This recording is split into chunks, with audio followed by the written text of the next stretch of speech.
नमस्कार दोस्तों, स्वागत है आपका स्टडी फॉर सिविल सर्विसेज में। वीडियो को पूरा देखिए। कोई भी आपका फीडबैक है, कोई सजेशन है, तुरंत वीडियो में कमेंट करके जरूर बताइए। अच्छा लगे तो वीडियो लाइक जरूर कर लीजिए और ऐसे वीडियो लगातार फ्री में पाने के लिए चैनल को तुरंत सब्सक्राइब कर लीजिए और बेल आइकन को जरूर टैप कर लीजिए ताकि आगे भी सारे वीडियो आपको मिलते रहे। यूट्यूब में फॉलो करते हैं तो प्लीज ये वाला फ्री टेलीग्राम चैनल जरूर ज्वाइन कर लीजिएगा। सारे नोटिफिकेशन, सारे अपडेट यहीं पे आते हैं, ध्यान रखिएगा। स्टडी फॉर सिविल सर्विसेज का कोई भी पेड ग्रुप अगर आपको ज्वाइन करना है तो सिर्फ 85648056060975238608974455 यही नंबर है हमारे, सिर्फ जहां पे कॉल या व्हाट्सएप कर सकते हैं।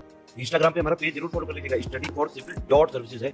ट्विटर पे हमको जरूर फॉलो कर लीजिएगा, @studyforcivils है। सारे क्वेश्चन अटेम्प्ट करिए और स्कोर अपना तुरंत कमेंट करके बताइए। नमस्कार दोस्तों, स्वागत है आपका स्टडी फॉर सिविल सर्विसेज में। हरियाणा पीसीएस के लिए जो हम क्विज फॉर्मेट में वीडियो सीरीज देख रहे हैं उसको कंटिन्यू करेंगे आज के फर्स्ट क्वेश्चन के साथ।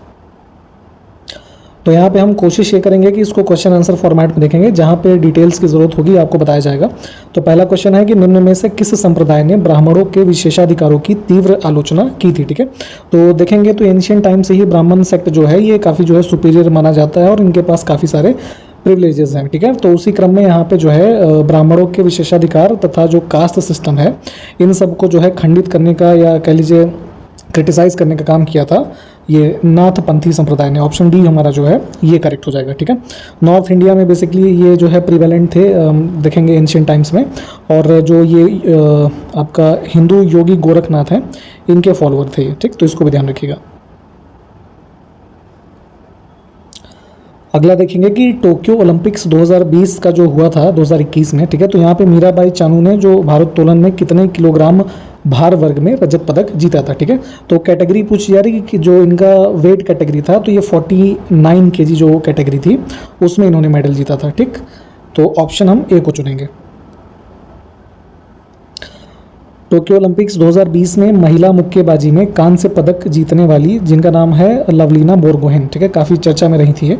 तो इनका जो है नेटिव स्टेट हमसे पूछा जा रहा है कि किस राज्य की निवासी हैं ये। ठीक, तो संबंधित हैं ये असम से। ऑप्शन हम ए को चुनेंगे। ग्रीष्मकालीन ओलंपिक खेलों में जिम्नास्टिक में जो जिम्नास्टिक के लिए गेम होता है तो उसमें जज की भूमिका निभाने वाले पहले भारतीय कौन है। ठीक, तो ये भी अपने आप में जो है कि इंपॉर्टेंट क्वेश्चन बन जाता है। इनका नाम है दीपक काबरा। ठीक, ऑप्शन बी करेक्ट होगा, ध्यान रखिएगा। ये फर्स्ट जो है इंडियन जज रहे हैं जिम्नास्टिक्स के गेम के लिए समर ओलंपिक गेम्स में। अगला है ग्रीष्मकालीन ओलंपिक खेलों में हैट्रिक यानी कि जो 3 कंसेक्यूटिव गोल करने वाली पहली भारतीय महिला खिलाड़ी हॉकी खिलाड़ी कौन है। ठीक है, तो इनका नाम है वंदना कटारिया। ऑप्शन हमारा ए करेक्ट हो जाएगा। भारत का पहला ई वाहन अनुकूल राजमार्ग कौन सा राजमार्ग बन गया है। ठीक है, तो ई व्हीकल फ्रेंडली मतलब कि जो आजकल हम इलेक्ट्रॉनिक व्हीकल्स काफ़ी प्रमोट कर रहे हैं ना, इलेक्ट्रिक व्हीकल्स, तो उनसे संबंधित चार्जिंग स्टेशंस तथा उनके मेंटेनेंस से संबंधित ऐसा कोई राजमार्ग जो है जो उनके अनुकूल है, तो ऐसा पहला राजमार्ग बना है दिल्ली चंडीगढ़ हाईवे। ठीक है, तो ये हमारे हरियाणा के एग्जाम के लिए काफ़ी इंपॉर्टेंट क्वेश्चन है, इसको ध्यान रखिएगा। ऑप्शन ए करेक्ट है।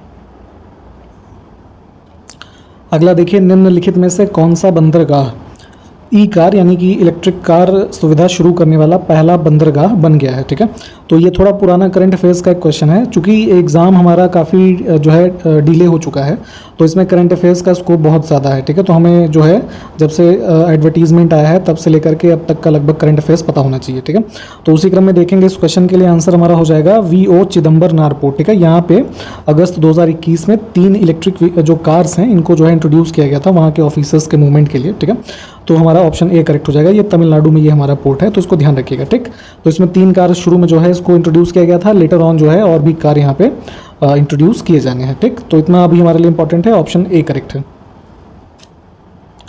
अगला देखिए, भारत का पहला विद्युतीकृत रेलवे जोन कौन सा बन गया है। ठीक है, तो आपको पता होगा कि भारत में जो है अलग अलग मतलब ऐसे समझिए कि डिवीजन्स को बना करके जो है पूरा एक रेल का नेटवर्क बनता है। ठीक है, तो टोटल कितने हमारे रेलवे जोन ऐसे हैं इनकी संख्या आप हमको कमेंट करके बताएंगे। और अगर हम देखेंगे कि विद्युतीकृत यानी कि 100% जो इलेक्ट्रीफाइड हमारा रेलवे जोन बन गया है भारत में, ये है पश्चिम मध्य रेलवे जोन। ठीक है, option B west to central railway, तो यहाँ से इसको चुनेंगे हम। अगला देखिए, वेदांत सार नामक ग्रंथ की रचना इनमें से किसने की है। ठीक है, तो ये रचना है रामानुजाचार्य जी की। ऑप्शन ए करेक्ट हो जाएगा। ये किस सिद्धांत के प्रतिपादक थे, क्या ये बता पाएंगे आप? कमेंट करिए। अगला देखिए, कवि राजमार्ग नामक ग्रंथ की रचना करने वाला शासक किस वंश का था इसमें से, ठीक है। तो कवि राजमार्ग जो बुक है इसकी रचना की थी किसने, आपका जो है अमोघ वर्ष प्रथम ने, ठीक है। और ये संबंधित था किस वंश से इसमें से, तो ये राष्ट्रकूट से संबंधित था। ऑप्शन ए को चुनेंगे हम। अगला ग्रंथ है नल दमयंती, ठीक है। तो इसका अनुवाद फारसी में किस लेखक ने इनमें से किया है, ठीक है। तो मुगल काल के जो ये फैजी था, है ना, इसके द्वारा इसका जो है पर्शियन में ट्रांसलेशन किया गया है। ऑप्शन हम बी को चुन लेंगे, नल दमयंती। ये जो बुक है इसका नाम याद रखिएगा। चलिए अगला देखेंगे कि इनमें से कौन सा युग्म सही सुमेलित नहीं है, ठीक है। तो 3 कोई सही सुमेलित होंगे हमारे, ठीक है। तो देखिए राग गोविंद, ठीक है, ये हमारा ठीक है। मधुमालती ये भी ठीक है। तो यहाँ देखिए पुस्तकें हैं और उनसे संबंधित लेखक जो हैं वही लिखा हुआ है। और प्रेम वाटिका ये रसखान की पुस्तक है। यहाँ पे लिखा है हमीर रासो, ठीक है, चंद बरदाई, तो ये गलत है। हमीर रासो से संबंधित हैं आपका सारंगधर, ठीक, ये नाम ध्यान रखिएगा। तो इसमें से हम सी को चुन लेंगे।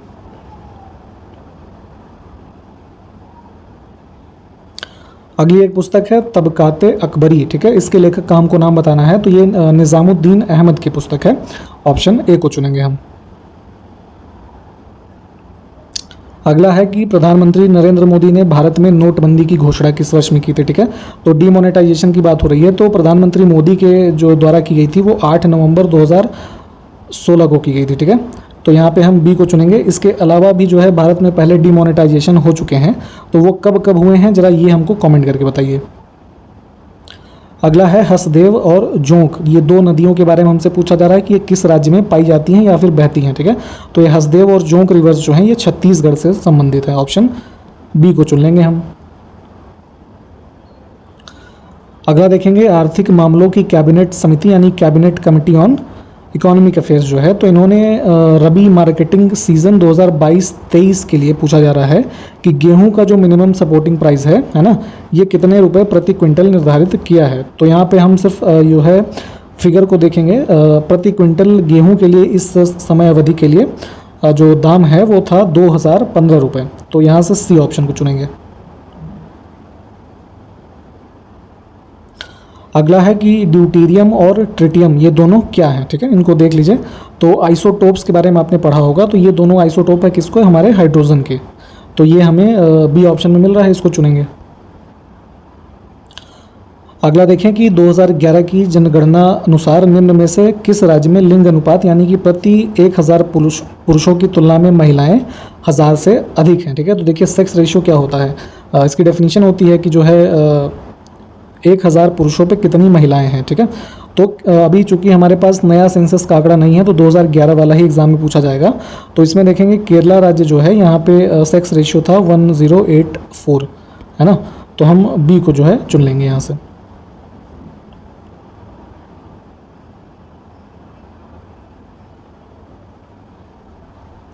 अगला देखें ज्ञानपीठ पुरस्कार पहली बार किस वर्ष में प्रदान किया गया था, ठीक है।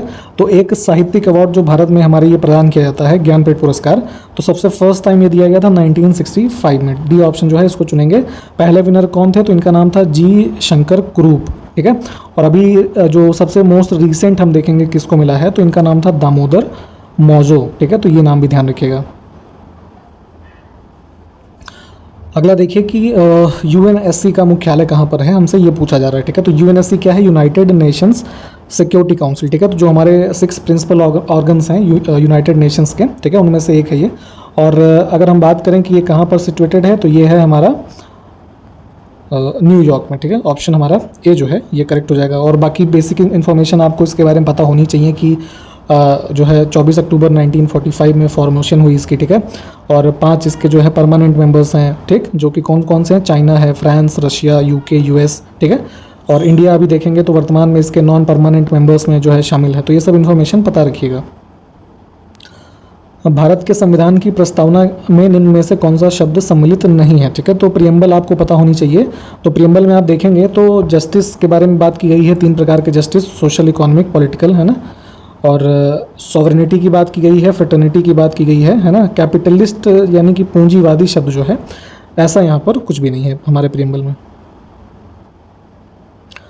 अगला देखिए चिल्का झील, जो कि भारत की सबसे बड़ी खारे पानी की झील है, यानी कि ब्रैकिश वाटर लेक है, ठीक है। तो जैसे फ्रेश वाटर लेक है ना, ब्रैकिश वाटर लेक है ना, तो ये सब डिस्टिंक्शन याद रखा करिए कि कहाँ पर हैं और किसकी जो प्रकृति है उस लेक की वो कैसी है, ये आपसे पूछा जाता है।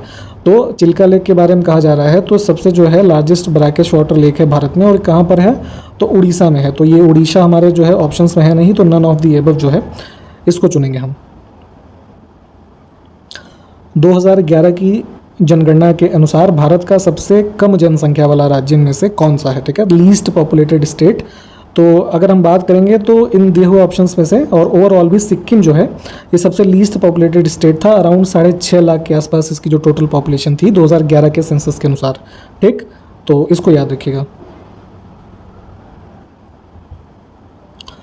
अगला देखिए इतिहास के संदर्भ में हमसे कुछ युग्म दिए हैं और पूछा जा रहा है कि कौन सा युग्म सुमेलित नहीं है, ठीक है। तो ट्रीटी ऑफ सूरत 1775, पुरंदर की संधि 1776, बडगांव की संधि 1777 नहीं है, ये 1779 है, ठीक है।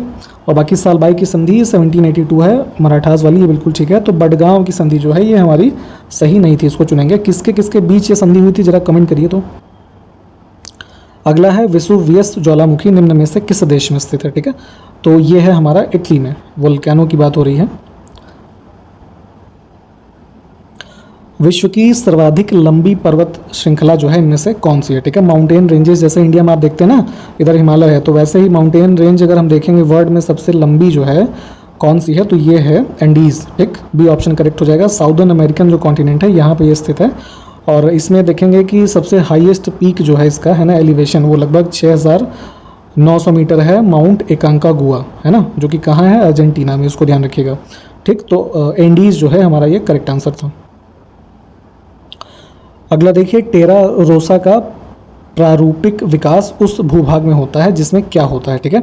तो बेसिकली बात हो रही है कि इवोल्यूशन टेरा रोसा का जो है इनमें से किस टेरेन में होता है, तो जहाँ पे लाइमस्टोन पाया जाएगा, ठीक है, जो मेडिटेरेनियन क्लाइमेट्स हैं हमारे उनमें जो लाइमस्टोन है उन पे ये टेरा रोसा जो है ये विकसित होता है। और टेरा रोसा होता क्या है, तो ये एक काइंड ऑफ रेडिश सॉइल होती है, ठीक है।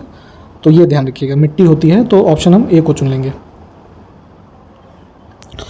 अगला देखिए कि अनुच्छेद 14 इनमें से किस किस पर लागू होता है, हमसे ये पूछा जा रहा है, ठीक है। तो संविधान का 14 अनुच्छेद जो है उसमें क्या कहा गया है, ठीक है, कि the state shall not deny to any person equality before law और equal protection of law within the territory of India, ठीक। तो यहाँ पे हम वही बात करेंगे कि उस पर्सन में कौन कौन शामिल होता है, ठीक है। तो उसमें सिटीजन्स भी शामिल होते हैं, नॉन सिटीजन्स भी, कॉरपोरेशन और कंपनी है ना, ये सारे के सारे जो हैं इक्वल प्रोटेक्शन ऑफ लॉ जो है उसके अंतर्गत कवर हो रहे हैं यहाँ पे, ठीक। तो इसमें से जो है डी ऑप्शन को चुन लेंगे। अगला देखिए हरियाणा को लोकसभा तथा राज्यसभा में क्रमशः कितने स्थानों का आवंटन किया गया है, ठीक है। तो पूछा यह जा रहा है कि लोकसभा सीट्स और राज्यसभा सीट्स जो है हरियाणा स्टेट के लिए कितनी हैं। तो लोकसभा के हमारे स्थान हैं 10 और राज्यसभा के हैं 5, ठीक। तो डी ऑप्शन को चुनेंगे। अगला देखिए लॉर्ड डलहौजी के बारे में कहा जा रहा है कि इसने किस राज्य को ऋण के बदले अंग्रेजी साम्राज्य में मिला लिया था, ठीक है। तो आपको याद होगा अगर आपने पढ़ा है तो व्यपगत का सिद्धांत आया था, डॉक्ट्रिन ऑफ लैप्स, ठीक है। तो उसके अंतर्गत जो यहाँ है सबसे पहले जो सतारा जो है उसको एनेक्स किया गया था ब्रिटिश साम्राज्य में, ठीक है। तो उसी के साथ साथ बघाट और नागपुर ये सब जो है डॉक्ट्रिन ऑफ लैप्स में अंग्रेजी साम्राज्य में मिलाए गए।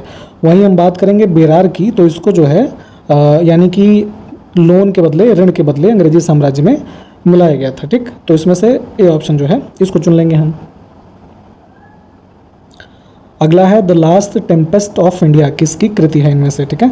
तो ये है लॉर्ड लिटन से संबंधित, ठीक है। ऑप्शन बी करेक्ट हो जाएगा, इनकी रचना है the last Tempest of India.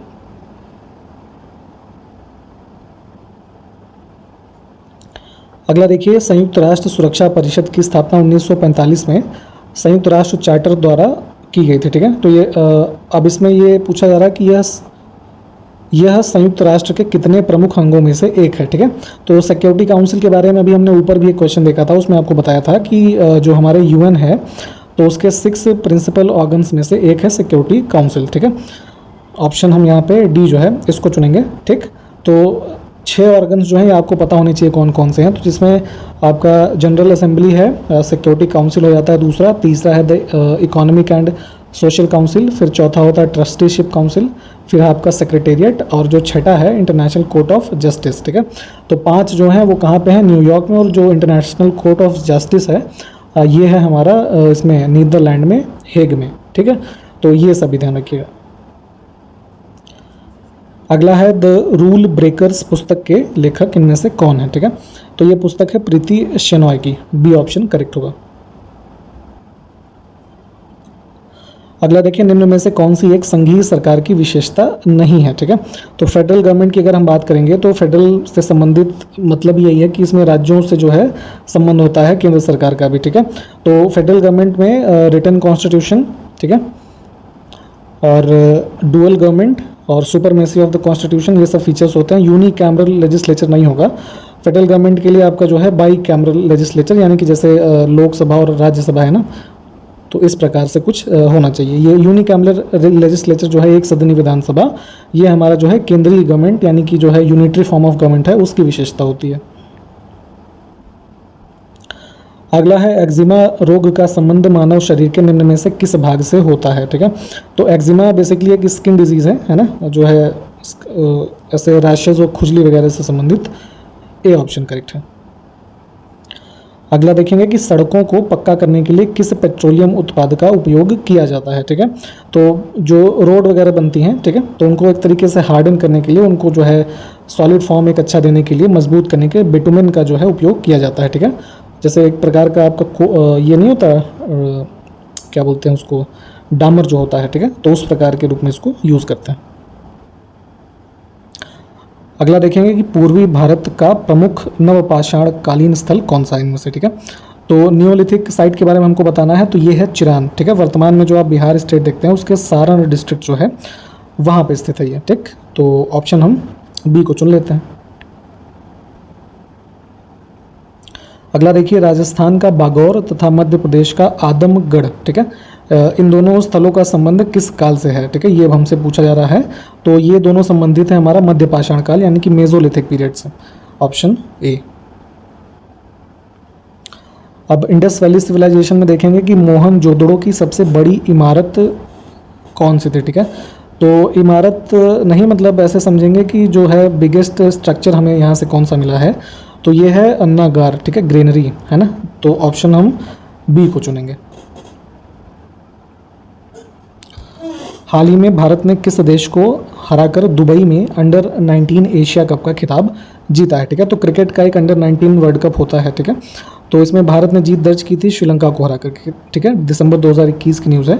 और इसी के साथ जो ये वाला अंडर 19 वर्ल्ड कप जीता था इन्होंने, तो ये भारत का जो है 8वां एशिया कप था। ठीक, अंडर 19 एशिया कप की बात हो रही थी, तो ऑप्शन हम यहाँ से ए को चुनेंगे। हाल ही में किस देश की नौसेना ने ज़िरकॉन हाइपरसोनिक क्रूज मिसाइलों का परीक्षण किया है। ठीक है, तो अभी रशिया और यूक्रेन के मध्य जो है युद्ध चल रहा था। ठीक है, जब तो उसी के दौरान यहाँ पे रशिया ने इसको टेस्ट किया था, ज़िरकॉन हाइपरसोनिक क्रूज मिसाइल। तो इसको ध्यान रखिएगा, ए ऑप्शन करेक्ट है। अगला देखेंगे, हाल ही में ब्रिक्स न्यू डेवलपमेंट बैंक के चौथे नए सदस्य के रूप में निम्न में से कौन सा देश शामिल हुआ है। ठीक है, तो यहाँ पे जो है ये ब्रिक्स कंट्रीज़ के द्वारा न्यू डेवलपमेंट बैंक इस्टेब्लिश किया गया था जो। ठीक है, तो उसमें 2021 में टोटल यहाँ पे 4 देश सम्मिलित हुए, जिसमें सबसे पहले बांग्लादेश आया था। ठीक है, उसके बाद यूएई और फिर उरुग्वे। तो उसके बाद ही जो है इजिप्ट भी दिसंबर 2021 में इसमें जो शामिल हुआ है, तो उसी के बारे में यहाँ पूछा जा रहा था। हम ए को चुनेंगे। ठीक है, मिस्र यानी कि इजिप्ट। अगला देखेंगे कि मोहनजोदड़ो से प्राप्त प्रसिद्ध नर्तकी की मूर्ति निम्न में से किस प्रजाति से संबंधित है। ठीक है, तो यहाँ पे जो है डांसिंग जो स्टैट्यू मिला था, है ना, मोहनजोदड़ो से, तो वो संबंधित था हमारा ये प्रोटो ऑस्ट्रलाइड ग्रुप से। ठीक है, ऑप्शन हम ए जो है इसको चूज करेंगे। हड़प्पा सभ्यता में सर्वाधिक बाढ़ का सामना मोहनजोदड़ो को करना पड़ा। ठीक है, तो खुदाई में इसके कितने स्तर प्राप्त हुए हैं ये हमको बताना है। ठीक है, लेयर्स जो बतानी है हमें इसकी मोहनजोदड़ो की। ठीक, तो इसमें टोटल लेयर्स थी 7। अगला देखिए, निम्नलिखित वेदांगों में से कौन एक सही सुमेलित नहीं है। ठीक है, तो बेसिकली वेदांग क्या होते थे कि जो हमारे वेद हैं तो उनको समझने में जो चीज़ अच्छी तरीके से सहायता प्रदान करती है उनको ही यहाँ पर वेदांग के रूप में माना गया है। ठीक है, तो वेदांगों की जो कुल संख्या है वो 6 है। ठीक, अब इनकी संख्या 6 है, इनके बारे में बताते हैं आपको कि जैसे पहला है ये शिक्षा। ठीक है, फिर कल्प, व्याकरण, फिर निरुक्त और छंद और फिर ज्योतिष। ठीक, तो अब इसमें यहाँ पे देखिए निरुक्त के लिए व्याकरण लिखा हुआ है। ठीक है, तो ये हमारा पेयर जो है सुमेलित नहीं है। ठीक है, निरुक्त में बेसिकली क्या है कि जो शब्दों की मतलब उत्पत्ति है, व्युत्पत्ति है। ठीक है, तो उनको निरूपित करने वाले जो शास्त्र हैं उनको निरुक्त कहा जाता है। ठीक है, तो इसलिए यहाँ पे ये गलत है। व्याकरण में तो जो आप जानते ही हैं कि जो ये व्याकरण से संबंधित जैसे ये पाणिनि की अष्टाध्यायी बुक के बारे में हम पढ़ते हैं तो वो सब से डिटेल जो है वो संबंधित होती है व्याकरण से। ठीक है, तो यहाँ पे निरुक्त और व्याकरण दोनों अलग अलग हैं, ये आपको इसलिए बता दिया गया, तो इसलिए ये पेयर हमारा जो है सही से सुमेलित नहीं था। ठीक है, तो डी ऑप्शन हमारा इसमें करेक्ट था आंसर। और इसी प्रश्न के साथ ये वीडियो भी यहाँ पे समाप्त करेंगे। अगले वीडियो में मिलते हैं आपसे। नमस्कार, जय हिंद।